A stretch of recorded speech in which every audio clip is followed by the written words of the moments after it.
Welcome to today's briefing. My name's Aaron. The USS Connecticut, the damaged Seawolf-class submarine, entered Drydock at Puget Sound Shipyard last week. The Connecticut begins a long process of inspection and repair. The pressure hull experienced extreme stress in a collision at high speed. Every hull penetration will have to be inspected and likely replaced. This will involve multiple large hull cuts along the sides, providing easier access for equipment and workers to get into the submarine. Despite what the Navy says, it's still undetermined if the Connecticut will be salvageable. The entire reactor compartment will require special work. The reactor is 25 years old and hasn't operated at full pressure in about 2 years. Will the U.S. Navy be taking this opportunity to refuel her? Well, that will depend on if they decide to save her or not. We'll continue with updates as those come out. If you want a full breakdown of what happened to the Connecticut in 2021, my full investigation video is linked in the description. It's a horror show of negligence by the U.S. Pacific Fleet commanders. For example, the U.S. Pacific Fleet overlooked a previous collision. This wasn't her first. A previous collision by the same captain and team just before deployment because the Connecticut did not require repairs after that event. In a separate incident, the Fleet Training Center for the Pacific Fleet commander was relieved from his post when he informed the Pacific leadership in writing of the Connecticut's inability to navigate safely. The USS Connecticut 2021 was a roving hazard to mariners, and the Navy knew it. It's fortunate that they didn't hit another ship or submarine, causing additional damage to someone else. I have a full breakdown of the U.S. Navy's Connecticut investigation findings, and you should watch it. All the warning signs were there, and the people raising concerns were fired. All right, let's shift our view over to China now. China has rolled out its newest frigate, the Type 054 Bravo. She's much bigger than the 054 Alpha. I don't know what they've been feeding her in the assembly building, but it's working. The Type 54 Bravo appears to be heavily influenced by Spain's Álvaro de Bazán air defense frigate.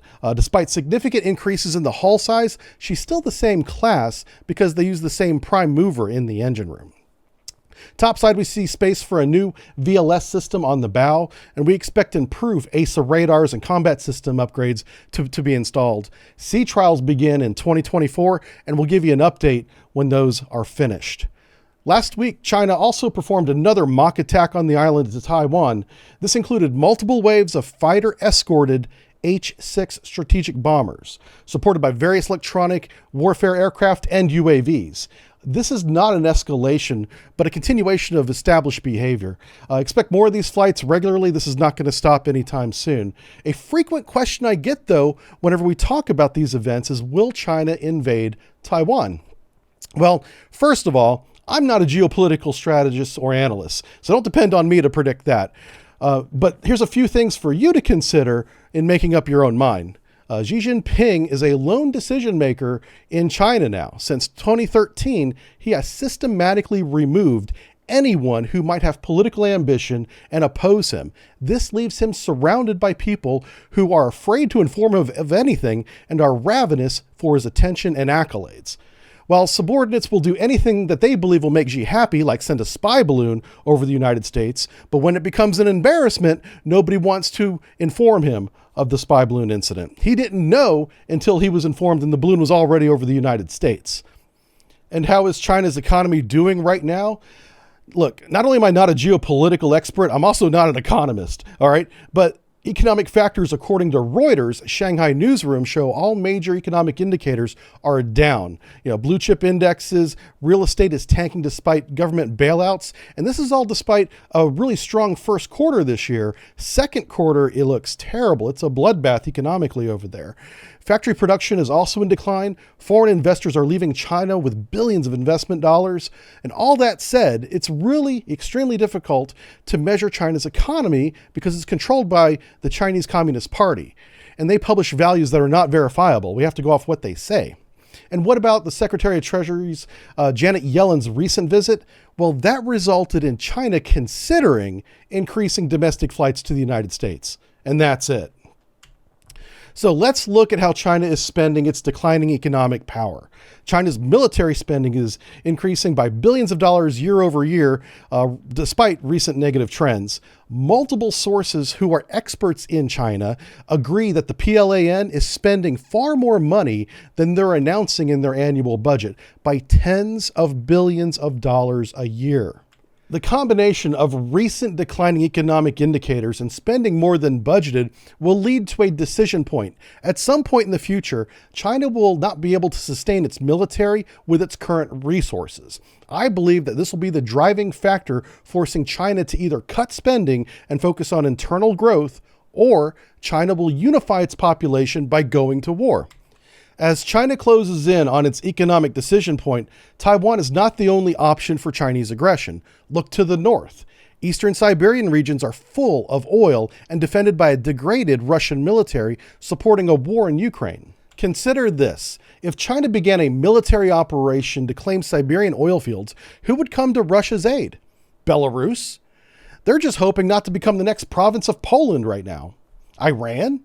Iran's still fighting a 1980-style tanker war while running out of drones and having riots in the streets. North Korea? Kim Jong-musk is too busy playing SpaceX with nuclear missiles. India? India might actually sell some BrahMos missiles to Russia in a role reversal of military support. That would be interesting. What about South Africa? With what, though? The only thing South Africa is better at than Russian is political corruption. And that's impressive. And Brazil. Most Brazilians care more about their body modification than anything else. And I'm okay with that. Look, my point is, China's aggressive policy towards Taiwan may turn out to be the largest deception in military history. China, instead of engaging in a devastating conflict with the United States and our Pacific allies, should look north.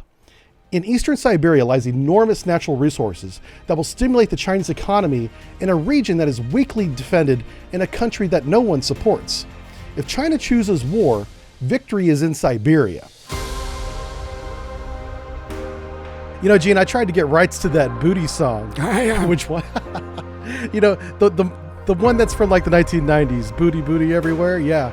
But not only does UMG own those rights, so does the artist and a handful of other people. And they all have to agree to sell you an overpriced one-time use license for you to. It's dumb. It's so ridiculous, yeah.